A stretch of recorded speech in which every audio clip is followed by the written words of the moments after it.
जय श्री कृष्णा, राधे धे। आज है माघ महीने का गुरुवार और आज इस वीडियो में हम गुरुवार के दिन सुनी जाने वाली बृहस्पति देव की कहानी सुनेंगे। माघ महीने के आज का अध्याय सुनेंगे। बृहस्पतिवार के दिन सुनी जाने वाली केला सींचने की कहानी सुनेंगे और आज के दिन सुनी जाने वाली सभी और भी कहानियां सुनेंगे। सबसे पहले बृहस्पति देव की कहानी से शुरुआत करते हैं। बोलिए बृहस्पति भगवान की जय हो। किसी गांव में एक भाई बहन रहते थे। भाई का विवाह हो गया था, बहन का विवाह नहीं हुआ था। बहन बहुत पूजा पाठ वाली थी, खूब धर्म कर्म करती थी। आए बृहस्पतिवार को बृहस्पति भगवान का व्रत करती।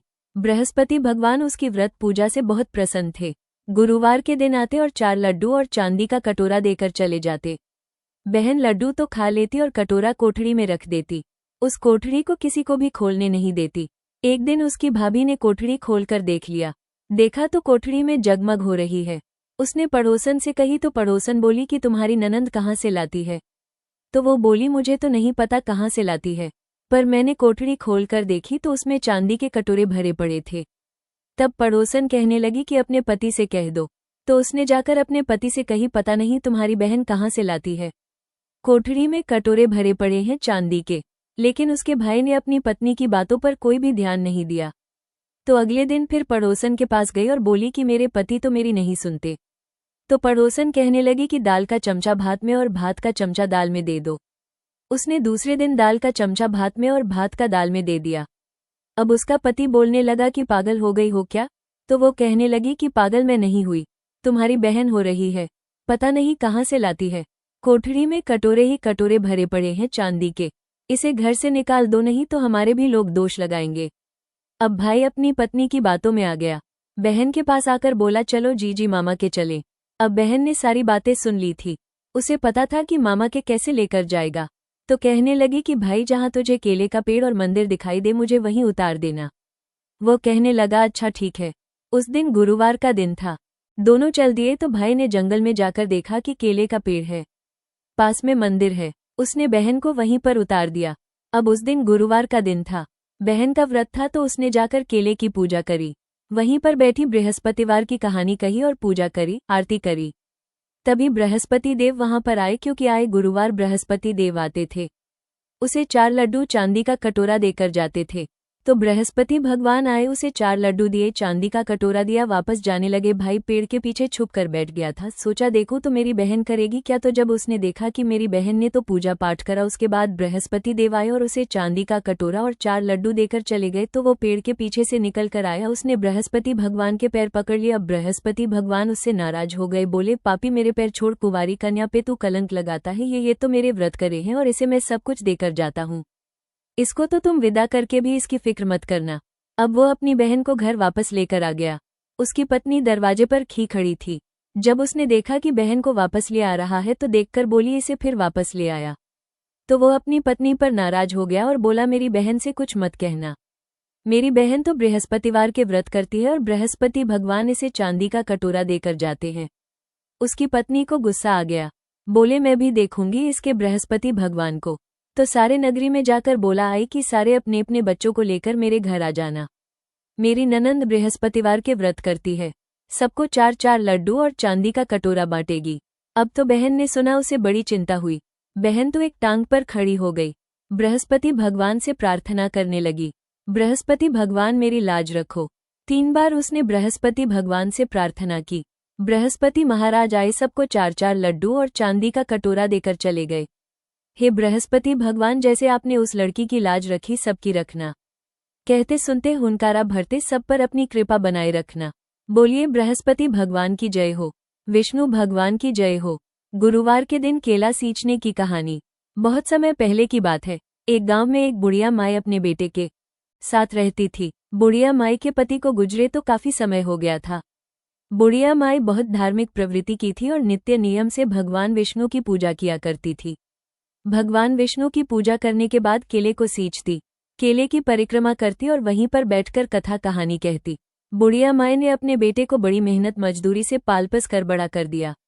बेटा बड़ा हो गया तो कमाने लग गया तो बुढ़िया माई ने सोचा कि अब मुझे अपने बेटे का विवाह कर देना चाहिए।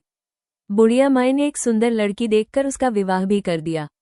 बेटे का विवाह हो गया, घर में बहू आ गई। बुढ़िया माई ने सोचा, बस अब मेरी सारी चिंता दूर हो गई। लेकिन इंसान जैसा सोचता है वैसा होता कहाँ है। धीरे धीरे समय बीता और बुढ़िया माई की बेटे की शादी को 1 साल हो गया। 1 साल तक तो बुढ़िया माई के घर में सब ठीक ठाक था, लेकिन अब उनके बेटे की बहू को सास का यूं पूजा पाठ करना भाता नहीं था। यह क्या बात हुई? माताजी तो रोज सुबह सुबह पूजा पाठ करने लग जाती है, घर के किसी काम में हाथ भी नहीं बटाती और सोने भी नहीं देती। वह अलग, और यह रोज रोज जो घी का दीपक जलाती है, इसका क्या काम है? उसने अपने पति को सिखाना शुरू कर दिया। देखो, आपकी माँ रोज घी का दीपक जलाती है और घी इतना महंगा आता है। इतनी महंगाई का जमाना है, खुद खाने को घी नहीं मिलता और इन्हें दीपक जलाने के लिए भी देसी घी चाहिए। अपनी माँ से कहो कि घी की बजाय तेल का दीपक जलाया करें। बुढ़िया माई का बेटा अपनी पत्नी की बातों में आ गया। जाकर अपनी माँ से कहने लगा, माँ आप देखकर काम किया करो ना, इतनी महंगाई है, मैं अकेला कमाने वाला हूँ, इतना नहीं कमा पाता हूँ कि आप लुटाती घूमो। आप ये जो रोज रोज सुबह देसी घी का दीपक जलाती हो, आप इसके स्थान पर तेल का दीपक भी तो जला सकती हो, इतना खर्चा हो गया है। बुढ़िया माई कहने लगी, बेटा मैं तो तुझे बचपन से पाल पस रही हूँ, मेहनत मजदूरी करती थी तब भी मेरा खर्चा कभी नहीं पड़ा, और अब तो तुम अच्छा खासा कमा लेते हो और अब तुम्हारा खर्चा बढ़ गया है। लेकिन बेटे को तो बहू की सिखाई लग रही थी। उसने कहा, माँ मुझे कुछ नहीं पता, मुझे बस इतना पता है कि हमें अपने खर्चे कम करने होंगे। हम अभी से थोड़ा थोड़ा बचाएंगे, तब जाकर कल के लिए कुछ जोड़ पाएंगे। बुढ़िया माई ने अपने बेटे को समझाने का बहुत प्रयास किया। बेटा, ये तो मेरा नित्य नियम है, मैं रोज देसी घी का दीपक जलाती हूँ केले की जड़ में। लेकिन बेटा बहू नहीं माने। बुढ़िया माई ने सोचा, कोई बात नहीं, घर में कलह कलेश करने का कोई फायदा नहीं, जैसा बेटा कहता है मैं वैसा ही कर लेती हूँ। मुझे तो घी का दीपक जलाऊं या तेल का जलाऊं, मुझे तो दीपक जलाने से मतलब है, मुझे तो अपनी पूजा पाठ करनी है। बुढ़िया माई अगले दिन से तिल के तेल का दीपक जलाने लगी। इन बातों को अभी थोड़े ही दिन बीते थे कि बुढ़िया माई की बहू ने सोचा कि यह तो अभी भी तेल का दीपक जलाती है और खुश रहती है। उसने फिर अपने पति को सिखा दिया और बुढ़िया माई का तेल का दीपक जलाना भी बंद करवा दिया। घी और तेल को अलमारी में ताला लगाकर रखने लगी ताकि ना बुढ़िया माई घी का दीपक जला सके और ना ही तेल का। बुढ़िया माई को दुख होगा तो बहू के कलेजे में शांति पड़ जाएगी। अब बुढ़िया माई को दीपक जलाने के लिए ना घी मिलता था और ना ही तेल। इससे बुढ़िया माई बहुत दुखी हुई। उस दिन उन्होंने भोजन भी नहीं किया। शाम को जब बेटा घर में आया तो देखा माँ ने आज भोजन भी नहीं किया है। अंदर जाकर अपनी पत्नी से कहने लगा, शायद हमने बहुत बड़ी गलती कर दी है। माँ जब तक अपना नियम नहीं निभा लेगी खाना भी नहीं खाएगी। लेकिन उसकी पत्नी कहने लगी, आप चिंता मत करो, 1-2 दिन में सब ठीक हो जाएगा। आज माताजी भूख ही रहेंगी, कोई बात नहीं, उपवास हो जाएगा, कल देखना अपने आप ही खाना खाने लगेंगी।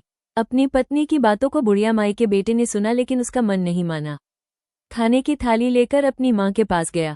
कहने लगा, माँ इस तरह कब तक गुस्से में बैठी रहोगी, लो खाना खा लो। अगर तुम खाना नहीं खाओगी तो बीमार पड़ जाओगी। लेकिन बुढ़िया माई तो अंदर से बहुत दुखी थी। आज सालों बाद उनका नित्य नियम जो टूटा था, लेकिन उन्होंने अपने बेटे को कुछ भी नहीं कहा। बेटे से बोली, बेटा मुझे अभी भूख नहीं है, मेरा मन खराब है, तू ऐसा कर खाने की थाली मेरे कमरे में रख दे, जब मेरा मन करेगा मैं खाना खा लूंगी। बुढ़िया माई के बेटे ने खाने की थाली अपने माँ के कमरे में रख दी। 1-2 दिन ऐसे ही बीत गया। बुढ़िया माई का बेटा रोज खाने की थाली माँ को कमरे में ही दे आता। आकर उसकी पत्नी कहती, देखा तुमने कहा था ना कि नित्य नियम नहीं होगा तो मेरी माँ खाना नहीं खाएगी। लेकिन देखो तो 3-4 दिन हो गए हैं, तुम्हारी माँ आराम से खाना खा रही है। लेकिन उन्हें नहीं पता था कि बुढ़िया माई खाना ही नहीं खाती है। बेटे के जाने के बाद उस खाने को गाय और कुत्ते को खिला देती है। इसी तरह करते करते 8 दिन हो गए। बुढ़िया माई ने ना कुछ खाया था और ना ही पिया था, बेसुध सी पड़ी थी। भगवान विष्णु ने सोचा, मेरी भक्त है, बहुत कष्ट में है, मुझे इसका कष्ट दूर करना चाहिए। बुढ़िया माई के सपने में भगवान विष्णु आए और कहने लगे, बुढ़िया माई सो रही है या जाग रही है? बुढ़िया माई बोली, भगवान ना सो रही हो ना जाग रही हूँ, बस बीच में हूँ। भगवान विष्णु बोले, बुढ़िया माई ऐसे क्यों पड़ी है, कुछ खाती पीती क्यों नहीं? बुढ़िया माई ने कहा, भगवान आप तो सब जानने वाले हो, मेरा नित्य नियम टूट गया है। जब तक मैं दीपक नहीं जला लूंगी तब तक ना कुछ खाऊंगी और ना ही पऊंगी। भगवान विष्णु बोले तू चिंता मत कर बुढ़िया माई, कल सुबह तू केला सीने आना। अब तेरा नित्य नियम निभाने की जिम्मेदारी मेरी है। तू बचपन से मेरी पूजा करती है, क्या मैं तेरे लिए इतना भी नहीं कर सकता? बुढ़िया माई रात के सपने को देखकर जब सुबह जागी तो सोचने लगी यह क्या सपना था, लेकिन कोई बात नहीं। भगवान विष्णु ने कहा था कि तू कल केले की पूजा करने आना, तो बुढ़िया माई लोटा लेकर केले की पूजा करने चल। केले को जल से सींचने के लिए बुढ़िया माई जैसे ही केले के पेड़ के पास गई, केले के पेड़ के आसपास उसने साफ सफाई की, परिक्रमा की, जल चढ़ाया तो देखा वहां पर तो एक दिया रखा है, उसमें बाती लगी है, घी रखा हुआ है और साथ में माचिस रखी है। बुढ़िया माई ने सोचा लगता है कोई अपना दीपक जलाना भूल गया है। वह आसपास देखने लगी कि पता नहीं किसका दीपक रखा है। तभी उसे केले के पेड़ से एक आवाज आती सुनाई दी। बुढ़िया माई क्या सोच रही है? दीपक तेरे सामने है, जला दे और अपना नियम पूरा कर ले। बुढ़िया माई ने आवाज सुनी और हैरान रह गई। तब फिर से केले के पेड़ में से आवाज आई, बुढ़िया माई मैंने ही तेरा नियम पूरा कराने के लिए ये दीपक यहाँ पर रखा है। ये दीपक मैंने तेरे लिए ही रखा है। अब से तू अपना नित्य नियम रोज पूरा किया कर। रोज तुझे घी का दीपक यहाँ पर रखा मिलेगा। अब तेरा नियम नहीं टूटेगा। ये बात सुनकर बुढ़िया माई बहुत खुश हो गई। उसने दीपक जलाया, परिक्रमा की और अपने घर आ गई। घर आते ही अपनी बहू से कहने लगी, बहू जल्दी से मेरे लिए खाना ले आ, मुझे तो बहुत भूख लगी है। बहू ने अपनी सासू माँ को खाना खिला दिया। बुढ़िया माई उस दिन सारा दिन बहुत खुश रही। शाम को बेटा आया तो उसने माँ को खुश देखा, उसके भी मन को तसल्ली हो गई। उसने सोचा माँ जो नाराज थी अब सब ठीक हो गया है। इसी तरह करते करते कुछ दिन बीत गए। कुछ दिन बाद एक त्योहार था।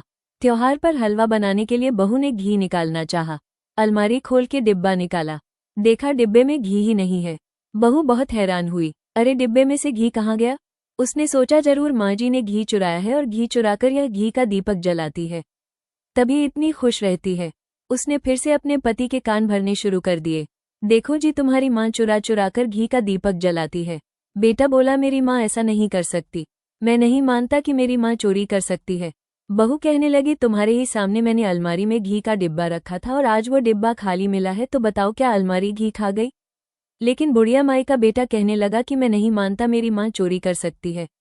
बहू बार बार कहने लगी तो बुढ़िया माई के बेटे ने कहा ठीक है, जब तक मैं अपनी आंखों से न देखूं तब तक नहीं मानूंगा। अगले दिन सुबह सवेरे दोनों बड़ी सवेरे उठ गए। बुढ़िया माई के जागने से पहले छिप कर बैठ गए। सोचने लगे कि देखेंगे कि माँ अलमारी से घी निकालने आती है या नहीं। बुढ़िया माई उठी, नहाई धोई। उसने अपने पूजा पाठ का सारा सामान लिया, जल का लोटा लिया और मंदिर की तरफ निकल गई। अलमारी की तरफ तो आई भी नहीं। बेटा घूर कर बहू की तरफ देखने लगा, देखा मैंने कहा था न मेरी माँ चोरी नहीं करती। बहू कहने लगी कि अगर तुम्हारी माँ चोरी नहीं करती, मैंने नहीं की, तुमने नहीं की तो घी गया कहाँ? दोनों बुढ़िया माई के पीछे चल दिए। देखा तो बुढ़िया माई मंदिर गई, केले के पेड़ के पास गई और वहां पर बैठकर पूजा करने लगी। जैसे ही बुढ़िया माई ने केले की परिक्रमा करनी शुरू की, वहां पर एक दीपक घी का भरा हुआ, बत्ती लगी हुई, साथ में माचिस वहीं पर आ गया। बुढ़िया माई ने दीपक जलाया, अपनी पूजा पाठ करके घर आने लगी। जैसे ही घर की तरफ चली, बुढ़िया माई का बेटा पेड़ के पीछे से निकल कर आ गया और अपनी माँ के पैरों में गिर गया। कहने लगा माँ मुझे माफ कर दो, मैंने तुम्हें गलत समझा, मैं अपनी पत्नी के बहकावे में आ गया था, मैंने तुम पर चोरी का इल्जाम भी लगा दिया। माँ अब तुम घर चलो और रोज अपना नियति नियम पूरा किया करना, रोज घी का दीपक जलाया करना, तुम्हारे लिए घी का इंतजाम मैं खुद किया करूंगा। बुढ़िया माई खुशी खुशी अपने बेटे बहू के साथ घर चली गई। अब बुढ़िया माई रोज घी का दीपक जलाने लगी। बुढ़िया माई घी का दीपक जलाती और जैसे ही डिब्बे में से घी निकालती, जितना घी निकालती उससे दुगना घी डिब्बे में फिर से भर जाता। वह डिब्बा कभी खाली ही नहीं होता। ये सब देखकर बेटा बहू को विश्वास हो गया, बुढ़िया माई सच्चे मन से भगवान विष्णु की भक्ति करती है। भगवान विष्णु की कृपा से ही उनके घर में अन्न धन के भंडारे लगे रहते हैं। बुढ़िया माई की कृपा से ही उनके घर में किसी भी चीज की कमी नहीं होती है। अब तो बुढ़िया माई की बहू भी बुढ़िया माई के साथ भगवान विष्णु की और केले की पूजा करने लगी। दोनों सास बहू रोज मंदिर जाती और रोज केले के पास दीपक जलाती। भगवान विष्णु की कृपा से बुढ़िया माई के घर में अन्न धन के भंडारे भर गए। 1 साल पूरा होते बहू ने एक सुंदर बेटे को जन्म दिया। बुढ़िया माई की तो जैसे सारी मनोकामनाएं ही पूरी हो गई थी। हे विष्णु भगवान, हे बृहस्पति देव भगवान, जैसे आपने बुढ़िया माई की सभी मनोकामना पूरी की, इस कहानी को कहने वाले और सुनने वाले सभी की मनोकामना पूरी करना, सभी के घर में अन्न धन के भंडार भरना। बोलिए बृहस्पति देव भगवान की जय हो, विष्णु भगवान की जय हो। अब हम सुनते हैं गुरुवार के दिन सुनी जाने वाले बरकत देवता की पवित्र और चमत्कारिक कहानी। कहा जाता है जिसके घर में बरकत देवता का वास होता है वहां सुख, शांति, समृद्धि और स्नेह होता है। लेकिन जिस घर में आलस्य, झगड़ा और गंदगी होती है वहां पर बरकत देवता कभी नहीं ठहरते। आइए सुनते हैं बरकत देवता की कहानी।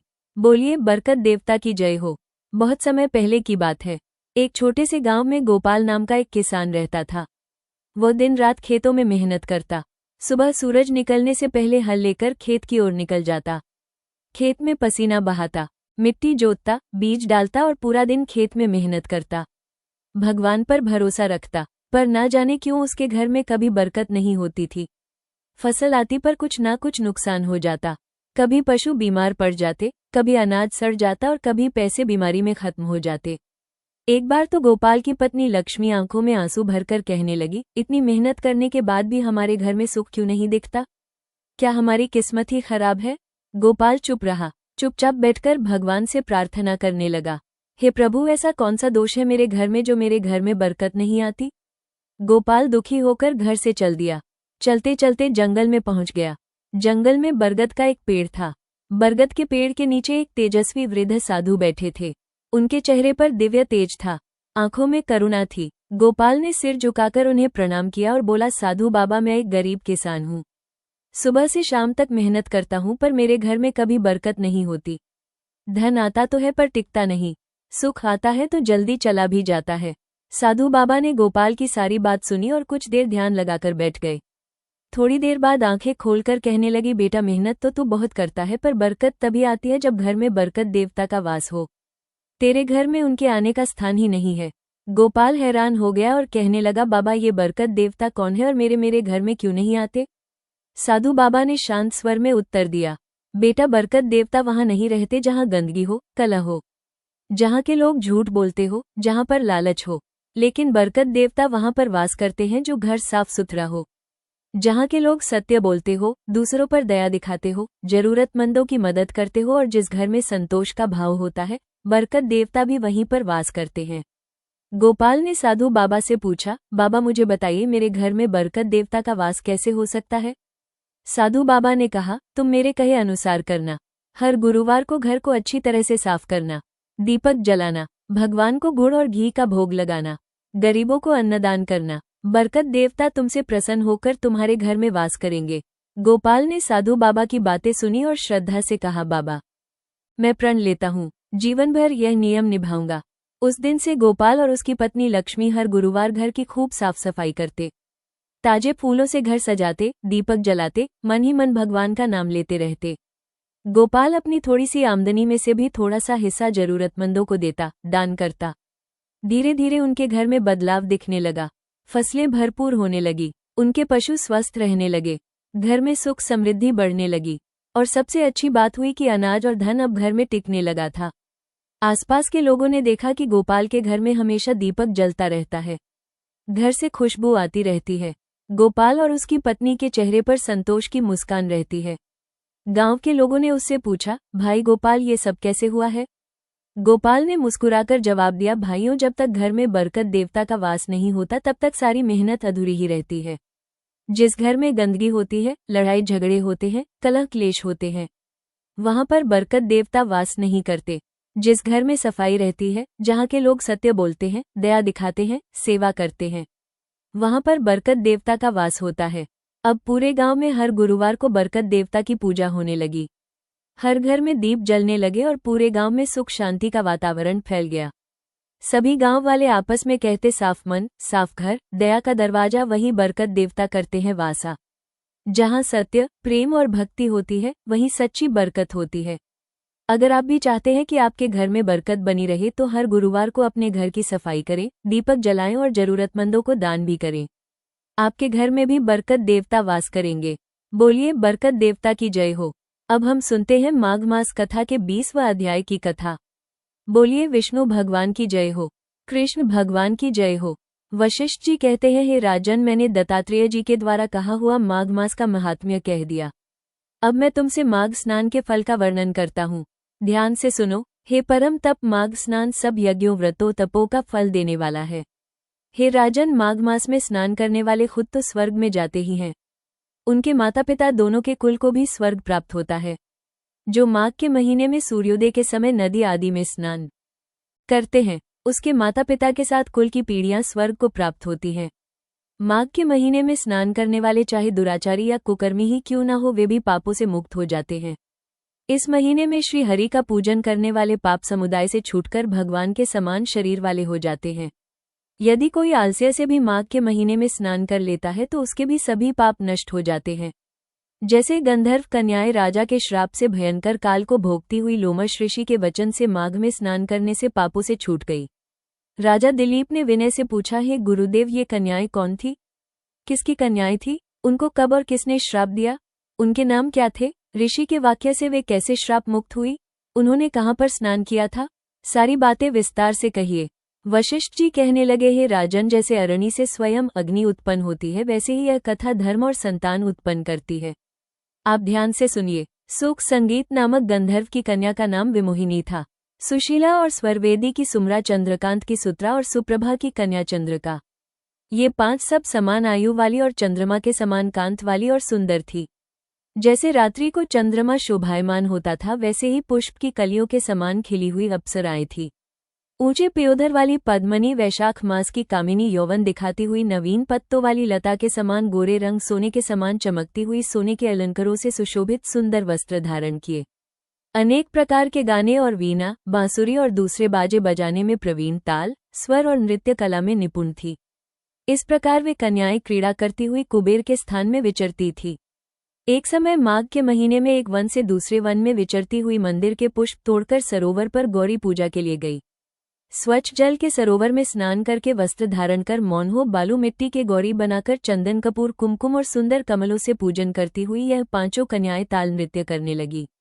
फिर ऊंचे गांधार स्वर में सुंदर गीत गाने लगी। जब ये कन्याएं नाचने और गाने में लीन थी, उसी समय अक्षोद नामक उत्तम तीर्थ में वेद निधि नाम के मुनि के पुत्र अग्नि ऋषि स्नान को गए। वह युवा ऋषि सुंदर मुख, कमल के समान नयन, विशाल छाती, सुंदर भुजाओं वाले दूसरे कामदेव के समान प्रतीत होते थे। शिख सहित दंड, ये मृग, चर, मोड़े, यकोप, पविवी धारण किए हुए थे। उन्हें देखकर यह 5 कन्याएं मुग्ध हो गई। उनका रूप और यौवन देखकर कामदेव से पीड़ित हो, देखो देखो कौन है, ऐसा कहती हुई उन ब्राह्मण के चित्त में कामदेव का डर उत्पन्न करने लगी और आपस में विचार करने लगी, यह है कौन? रति रहित होने से कामदेव तो नहीं हो सकते, एक होने से अश्विनी कुमार भी नहीं हो सकते। यह कोई गंधर्व या किन्ने या कामरूप धारण किए कोई सिद्ध या कोई ऋषि या कोई ऋषि के श्रेष्ठ पुत्र अथवा मनुष्य है। जो कोई भी हो, ऐसा प्रतीत होता है ब्रह्मा जी ने इन्हें हमारे लिए ही बनाया है। जैसे पूर्व कर्म के प्रभाव से संपत्ति प्राप्त होती है, वैसे ही गौरी जी ने हमें श्रेष्ठ वर दिया है। आपस में ये तुम्हारा वर है या मेरा है? इस प्रकार बातें करने लगी। जिस समय उन ऋषि पुत्र ने अपनी मध्याह्न की क्रिया करते हुए ऐसे वचन सुने तो सोचने लगे, ये तो बड़ी समस्या हो गई।